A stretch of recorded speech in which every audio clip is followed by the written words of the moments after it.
শ্বশুর বাড়ি থেকে নিজ বাড়ি ফেরা হলো না বিজেপি সদস্য সেনাল বাদশার। ফরিদপুরের মধুখালীতে মোটরসাইকেলে পিকআপের ধাক্কায় নিহত হয়েছেন তিনি। 28 জুন শুক্রবার সকালে মধুখালী বালিয়াকান্দি আঞ্চলিক সড়কের বিড়ালদহ এলাকায় এ দুর্ঘটনা ঘটে। নিহত বিজেপি সদস্যর নাম মোহাম্মদ সেনাল বাদশাহ। তার বাড়ি মধুখালী উপজেলার করকদি ইউনিয়নের খোদাবশপুর গ্রামে। তিনি ওই গ্রামের নিজাম শেখের ছেলে। সেনাল বাদশাহ রাঙ্গামাটি জেলার নাইখংছড়ি বিজিবিতে কর্মরত ছিলেন। 45 দিনের ছুটিতে বাড়িতে আসেন তিনি।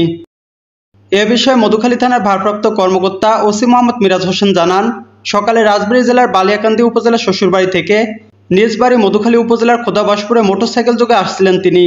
পথে বিড়ালদহ এলাকায় পৌঁছালে পিছন থেকে একটি পিকআপ তাকে চাপা দিলে ঘটনাস্থলে তিনি মারা যান।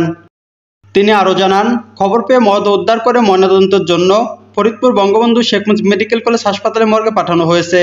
এ ঘটনায় বিজিবি সদস্যের বাবা নিজাম শেখ বাদী হয়ে মামলা করেছেন। ঘাতক পিকআপ ও চালককে আটকে অভিযান চালানো হচ্ছে।